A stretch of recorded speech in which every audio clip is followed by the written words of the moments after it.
Morning, folks. Thanks for coming out. We have lots of new faces, which is pretty exciting. So I'll introduce myself again. Hi, I'm Vicky. I run Compiler. We're a software consultancy that does digital services, digital transformation work with local governments. We love hosting this event. We are in year 9. We're at 60-something speakers now, and we're delighted to have you here to make some friends. This morning, I'm happy to introduce Patrick, who's been one of our regulars for a couple of years now. I'm so excited he's coming to speak. I'll let Patrick tell you a little more about his background so I don't screw it up. But yeah, please help me in welcoming Patrick to speak this morning.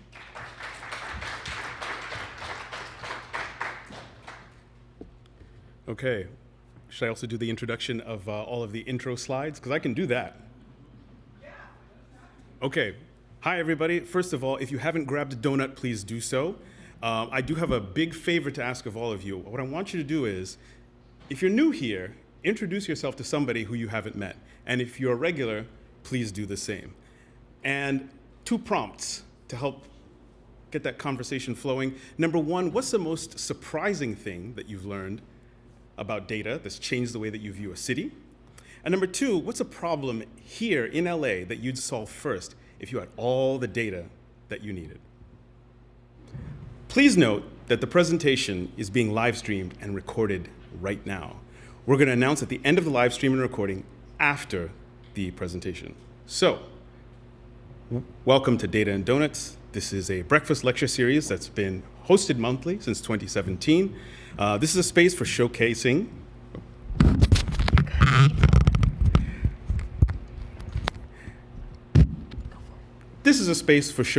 government projects and provide a space for government technologists and enthusiasts to come together, share knowledge, and build connections. Got to give a shout out to Lacey for providing us with this wonderful space. Masks are optional, public health and public safety first, so if somebody's wearing a mask, respect that, because I said so. And please, this is a working office, so another favor I'm going to ask of you, even though I don't work here, is to respect the folks who are working in the Lacey building. This is a working office. It's a Thursday afternoon. This is not party time. We got some upcoming local transportation events. So on June the 10th, Driving the Future, which is Clean Transit in Motion, is going to be happening over at Foothill Transit in beautiful Arcadia, California. That's going to be a behind-the-scenes tour of Foothill Transit's zero-emissions fleet and clean energy infrastructure. And on July 23rd, Data and Donuts will be Dan Hoffman will be presenting at Data and Donuts, and Dan comes from LA County Planning. That will be loads and loads of fun.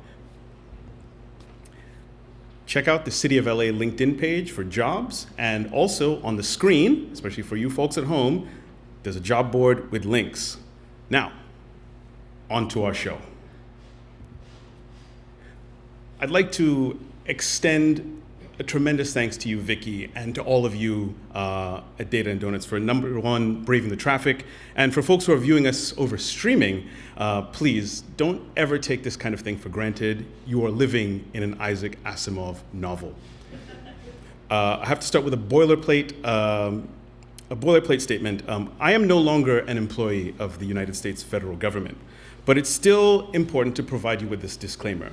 Nothing I say this morning should be considered as a reflection or endorsement of the agencies I've worked for, the administration, or the civil service. So this morning, after this introduction, I'm going to be doing a retro and talking about my time as a product manager within the United States federal government. I'll be talking about what worked well, what didn't work as well, and what I, Patrick, think should happen next. And then after that, we'll be opening the floor up to some questions. Yeah. So a little bit about me. How did I get here? So I entered the world of digital product management very much by accident. I was working at a corporate social responsibility nonprofit in Washington, D.C. I'd been hired as a writer and editor. In practice, I was really a program manager. Now, when the organization made the decision to revamp its website and actually build a CMS, quick footnote, up to that point, we'd been managing all of our company data via an Access database, which is painful just to reminisce about. I was drafted onto the project, and I had no idea what I was doing. But I had two things going for me as a stakeholder in this engagement. Number one, I used that Access database every single day, painful as it was, but I got really good at all the shortcuts. And then number two, I spoke French, which was helpful because the vendor that we hired was a French company. There were cost overruns, there was scope creep, the team wasn't co-located very obviously, there was some really sudden shifts in leadership and even a financial crisis. But it was far more interesting than what I'd been doing up to that point. So when I moved to Los Angeles in 2014, I made the decision to make the pivot into digital media. And this was just around the time that the move fast and break things wave was cresting. Quick moment of silence for everybody who survived the pivot to video. So I worked in fashion, I worked in sports media, I worked in entertainment, I led cross-functional teams towards the delivery of a wide variety of products at scale.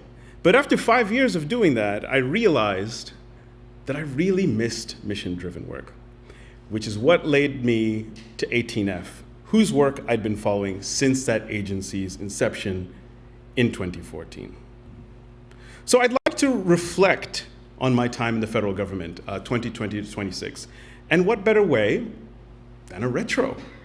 As a point of clarity, yes, I have just completed a consultancy with the US Department of Education's Federal Student Aid Office.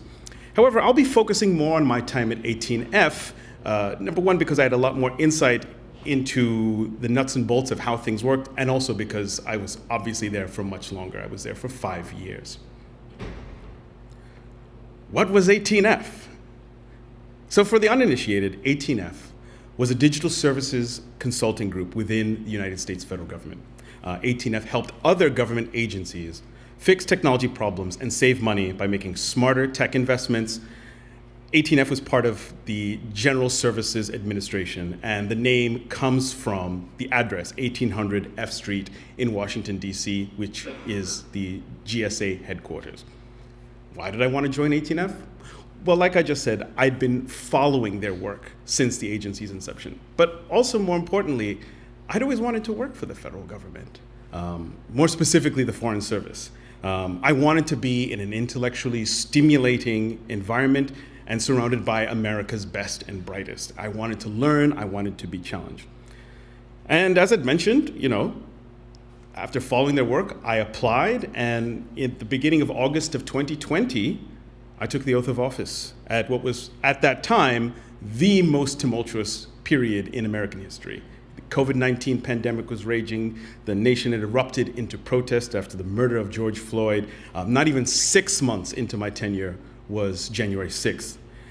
Against the backdrop of all of this, I served as a product manager on cross-functional teams with a wide variety of external agencies, including the National Institutes of Health, the Consumer Finance Protection Bureau, the National Oceanic and Atmospheric Administration, FNS WIC, and finally, the Trade and Tariff Bureau over at the Department of Treasury. I also worked on a number of internal products and projects within GSA and TTS, which was the parent agency of 18F. So let's start with what actually worked and look back on the things that I think were big successes. I think first of all was the fact that 18F was taking a mixed approach to problem solving. This meant that we were not coming into our engagements with agencies with a one-size-fits-all mentality. No project was the same, and this was a stark difference for me, someone who'd come from an environment where I was just used to building and shipping sites and apps and other digital products. Sometimes we were building and shipping. Other times we were working on process improvement. Sometimes we were just doing quick discovery sprints. Sometimes it was details or staff augmentation. Now, these successes all reflected 18F's core principles. The way 18F was funded, which I will get to a little bit later, that structure enabled an evolutionary pathway to building and scaling ideas that had impact. So from providing advice, so consulting, to actually building and also co-working with other agencies to create shared infrastructure. And there was a clear pattern across all of this. It was all about consulting with agencies on individual products, identifying those recurring patterns across projects, building shared products to address common challenges across agencies, and developing sustainable public infrastructure that could be used across the government. And within that, it was really about partnership.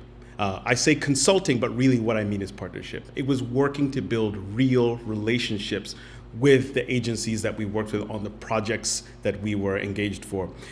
My logic was, as a PM, was that you spend most of the time, your work week, with those folks on that project. You should really try to not just build a relationship, but find ways to facilitate two-way learning, not just coming in and proclaiming that we are the cool kids in hoodies and we're here to deliver and save the day. And within that as well, product coaching, I think, was a really, really big part of that. And that was something exciting too. And it helped keep things really fresh, especially again for somebody like me who wanted to continuously be in where the excitement was. Another thing that I think worked really well was applying product thinking to everything. So because 18F was a remote-first organization, there was an outsized effort taken to create a sense of community and really make it so people felt like they were working somewhere and that we weren't just a bunch of disembodied heads on each other's screens, especially in the era where we were not doing hybrid work, we were not meeting in person during COVID. And so we applied product thinking to all aspects of the organization. We applied it to operations, to people management, to hiring and onboarding. And we looked at all of those things as products. We continuously iterated on them. We were conducting internal research. We were always trying to find ways to improve these, especially as the organization began to scale and that we started to attract a lot more outside interest in the work that we were doing. Two instances in which I'm particularly proud of this were hiring and the cultural aspects. So with regards to hiring, I was part of the Tech to Gov hiring initiative, and so what was incredibly exciting about that was constantly working with the team to make adjustments and to make changes to the way that we were conducting hiring.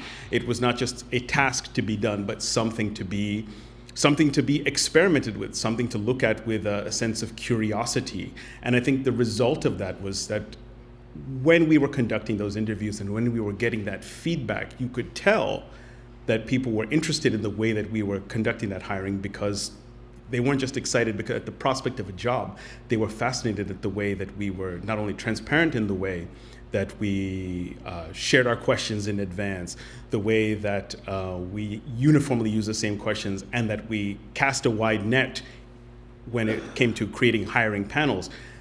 People appreciated that, and we took that feedback and we continued to improve upon it. Additionally, I also served as one of the co-leads of the Diversity Guild for Technology Transformation Services. And Diversity Guild for us was more than just programming for certain days of the month. It was finding ways to actually implement changes to the way that we could be more accommodating as an organization. And in instances where, for example, there were several executive orders on improving customer experience and serving diversity in the federal government, we really took that to heart and we worked alongside leadership at the GSA level and the TTS level to find ways to actually operationalize those changes. So for us, it was, yes, it's fun to do cool presentations once or twice a month about a certain cultural celebration here or there, but more importantly, it was finding ways to incorporate best practices, especially from the work that had been done, work that had been done on accessibility with the Americans with Disabilities Act, finding lessons to draw from previous initiatives and find ways to, how can we make this work for us? How can we make adjustments for our organization? Another thing I think we did really well was we went big. We went big time. On one hand, agile methodology really encourages us to continuously ship and to really focus on features and things that are quick and tangible, try to get quick wins. But in government, as in private sector, there are big goals to be met. And sometimes you don't have a choice about whether or not you're going to implement them. And so to be a product manager and staffed on a project like this, just to be even in the orbit of work like this was a massive confidence booster, right? So I think about a couple of big initiatives that come to mind. So obviously there was covidtest.gov, which was a partnership between 18F, several other agencies, and the United States Postal Service, which allowed you to order COVID tests online just like that. And I got so many text messages from people. I wasn't on the project. I was just happy to be around it. But that was really exciting. It was challenging. It was done relatively quickly in less than a month. But my goodness, to be able to do something like that to address a global public health emergency, that's massive. The Federal Audit Clearinghouse. This involved porting a tool that had previously lived at the Census Bureau over to GSA, and then prototyping a brand new site and experience for all of the nonprofits and other agencies that engaged with it. That was really, really, really difficult. That was literally the definition of building the plane while you are flying it. Tech-to-Gov hiring, which I'd previously mentioned. Tech-to-Gov was an initiative that was kicked off in response to the massive wave of layoffs that were happening in Silicon Valley in 2022 and 2023. And so it was an attempt to try to bring in a lot of that talent into the federal government, of which I would say we were incredibly successful. And then finally, IRS Direct File, which is a project that provided taxpayers with a free online step-by-step tool for filing their taxes. It started with 13 states and then expanded to over 20. Again, I did not work on that engagement, but my goodness, just to be in the room with the people who worked on that project is just such a joy. And just to hear the stories of the work that went into it and the initial delivery, it was just fascinating.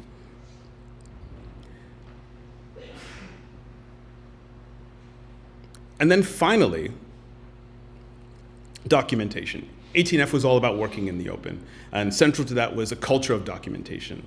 The organization had a library-style focus of archiving and managing all of the things that we created, whether it was digital whiteboards or summaries of stakeholder or user interviews.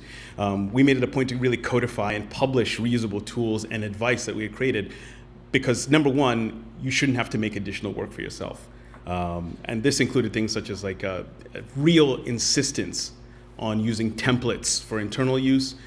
There was obviously the de-risking guide, which is still out there, the engineering guide, and also the blogs that we published. And that culture of open documentation drove the procurement of tools that were best suited not just for one project, but for multiple projects. So not for one agency, but multiple agencies. Okay.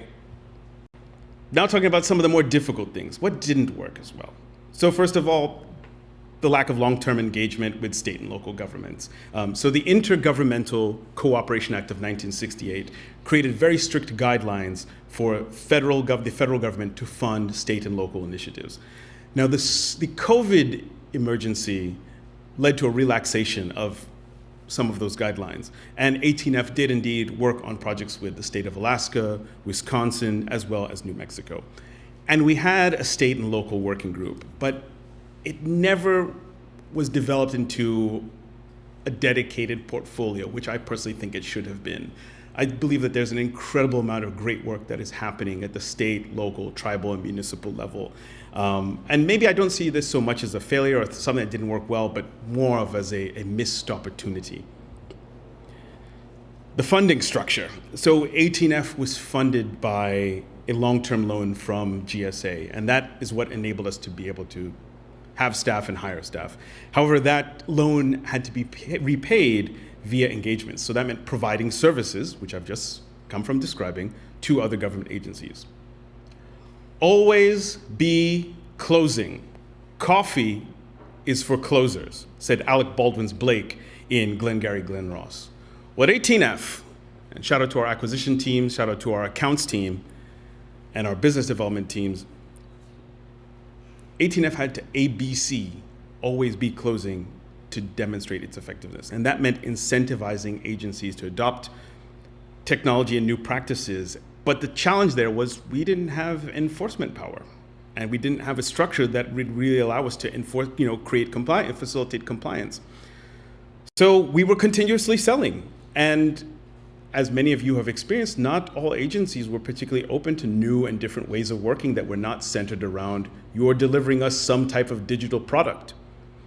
Something that Frederick Scheid, he talked about process, because we often talked about process improvement. And he defined process in the public sector as the structured, repeatable steps, guidelines, workflows that ensure consistency, compliance, and accountability in delivering outcomes. A necessary evil when ensuring fair treatment and securing citizens' rights. Now, process is good. Process improvements are even better. But that's really hard to sell when people are convinced that they need an improved product or experience. Process can be perceived as an abstract. And that friction between advocating for one solution or the other, it could sometimes make things challenging. And I think cost recoverability was something that was always on our minds. And I think oftentimes it became a distraction and maybe even prevented us from doing some work that we should have done. And I also think that as a result of that, there were some great projects that never quite got off the ground. Finally, the Paperwork Reduction Act. So the PRA governs how federal agencies collect information from the American public. So it was passed in 1980. It was renewed in 1995. It is a very, very pre-internet piece of policy. But it does have some important goals around it. So managing the information that agencies request of the public, making decisions based on high quality data, and protecting personally identifiable information, PII. Now, due to the way that this law has been interpreted and implemented, and because it was very pre-internet, it's resulted in a lot of red tape. And even the most seasoned bureaucrat has limited patience for additional oversight or approval. And within the realm of any kind of digital modernization work, particularly the user research components, PRA requirements were time-consuming at best, infuriating at worst. Navigating PRA clearance limited the number of users and stakeholders we could interview. And it's quite bittersweet that right before 18F was dissolved, the Office of Information and Regulatory Affairs, OIRA, and US Digital Services, USDS, they went meta and they conducted usability testing on the PRA. And the result of that work, that iteration on the PRA, was that in 2024, November of 24, there was revised guidance on the PRA that relaxed a lot of the burdens on user research. 18F would be dissolved by DOJ in March of 2025. So we didn't even really get to enjoy the fruits of all of that hard work. So finally, going forward. Number one, my first recommendation, harness the chaos. In spite of everything that's happened in the last year, civil servants, both technical and non-technical, are still showing up despite reductions in force, the lawsuits, the near permanent uncertainty. Y'all are still coming to do the work for the public. And yes, we have an administration that's talking a lot about efficiency and oversight and ultimately delivery. Okay, terrific. Every office, every sub-agency, every agency has some kind of technical or procurement issue that has been bothering the whole office for a lifetime. There is no better time than right now to start bureaucracy hacking. I'm talking hackathons, I'm talking lunch and learns, I'm talking meetings such as Data and Donuts. Any place where you can get people together and start talking about problem solving together. And that leads to something bigger. Digital expertise should be embedded across agencies. It shouldn't be centralized. As many of my colleagues have said in reflection on 18F, we went out like rock stars and we've been cast into the wind. We've all landed in many, many, many different places, but many of us are still in public service. And I think that there's a lot of good that will come out of that. And also, very importantly, a lot of folks out there took the time to archive our work. And so it still exists. It lives over at the British Digital Service, so Government Digital Services in the UK. Other governments have posted it and translated it. And so even though the page might be gone, even our GitHub might be gone, the documentation, the public documentation we produced is still out there. So I encourage people to use it. Second, the future of civic technology, as I mentioned before, is at the state, local, tribal, and territorial level. So I'll give an example here. Some colleagues of mine actually started a consulting company called Lake Raven. It is a native-owned, veteran-owned consultancy that specializes in digital transformation for state, local, and tribal governments. They combine decades of federal technology leadership with a people-first approach. They have started working very, very closely with tribal governments on projects and basically have their hands full right now because there's an incredible need due to the decades of neglect that's been happening with regards to modernization that could or should be happening at the tribal level. I think that's a really good example. I think what's happening in here today, the work that's happening, that's coming out of data and don'ts, the relationships that are being built here, the friendships that are being built here, this is where it's going to be. This is where the action is going to be.